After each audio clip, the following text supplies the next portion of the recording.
प्रश्न को देखेंगे। भूमि के एक बिंदु से 20 मीटर ऊंचे भवन के शिखर पर लगी संचार मीनार के तल और शिखर का उन्नयन कोण क्रमशः 45 और 60 डिग्री है, तो मीनार की ऊंचाई ज्ञात करना है। तो याद रखना है पहले कि भूमि के एक बिंदु से 20 मीटर ऊंचा भवन है, मतलब ये एक बिंदु है भूमि पर और इससे 20 मीटर ऊंचा भवन है। भवन मीन्स मकान, ये 20 मीटर ऊंचा मकान है और उस पर एक क्या लगा हुआ है, भवन के शिखर पर, भवन के शिखर मतलब ये, और उस पर लगी संचार, संचार मतलब वही मीनार, इस मीनार कह सकते हैं, टावर भी कह सकते हैं, इस पर एक क्या है, टावर है या मीनार है।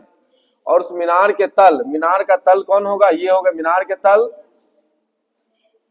तो मीनार के तल का कोण कितना डिग्री है, 45 डिग्री। तो यहाँ पे ये 45 डिग्री होगा, क्योंकि मीनार के तल का उन्नयन कोण 45 डिग्री है। वही मीनार के शिखर, मीनार का शिखर यहाँ पे ये हो जाएगा और उसका कोण कितना डिग्री है, 60 डिग्री है। तो सबसे पहले हम लोग इस तरीके से ये फिगर बना लेंगे और इसकी क्या है, ये 60 डिग्री है, ये 60 डिग्री। अब यहां लिख देते हैं ए बी सी और डी। तो हमें ज्ञात क्या करना है, मीनार की ऊंचाई। तो सबसे पहले क्या करेंगे, माना कि मीनार की ऊंचाई बराबर h। सबसे पहले हम लोग मीनार की ऊंचाई को h लिख लिए यहाँ।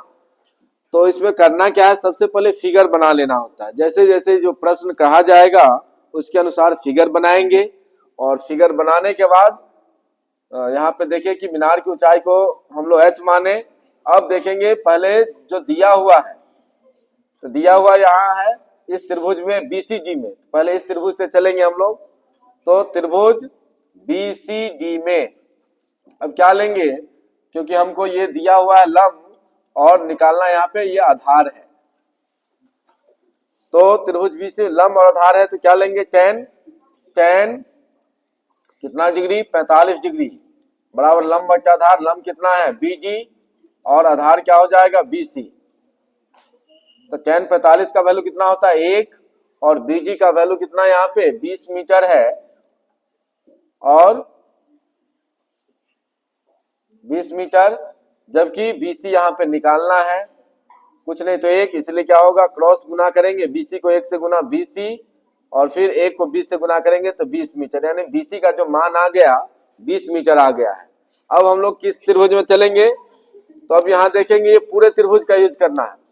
जैसे ये 60 डिग्री पूरे त्रिभुज में है, तो त्रिभुज ABC में, अब त्रिभुज ABC में क्या करेंगे, अब ABC में कितना डिग्री है, क्योंकि यहाँ भी लंब और आधार है, यहाँ भी हम लोग क्या करेंगे, tan ही लेंगे, लेकिन यहाँ पे 60 डिग्री है। तो tan 60 डिग्री बराबर AB बट्टा, क्योंकि ये tan AB त्रिभुज ABC पूरे त्रिभुज लेंगे, यहाँ लंब यहाँ से यहाँ तक हो जाएगा, A से लेकर के B तक, इसलिए AB और यहाँ पे आधार क्या होगा, BC। तो AB बट्टा BC। अब tan 60 का वैल्यू कितना होता है, याद रखना होगा ये वैल्यू सबको, क्योंकि tan 30 का कितना होता है, tan 60 का कितना होता है, तो tan 60 का वैल्यू √3 होता है। AB का मान देखेंगे, A से लेकर B तक की दूरी क्या होगा, 20 जोड़ H है, 20 जोड़ H, और फिर यहाँ BC हमको इसे मालूम है लेकिन अभी नहीं इसका प्रयोग किया यहाँ पे।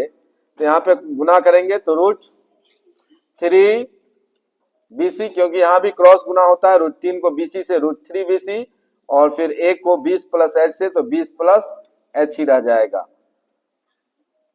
चूंकि √3 और BC का वैल्यू हमको मालूम है कितना, 20 मीटर, तो यहाँ क्या दे देंगे 20 और फिर यहाँ 20 प्लस क्या होगा H, यहाँ लिख देंगे,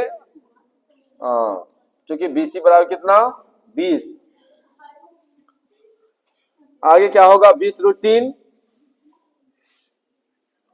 तो गुना करेंगे तो 20 √3 हो जाएगा और प्लस में 20 इधर आएगा तो माइनस में 20 बच जाएगा H।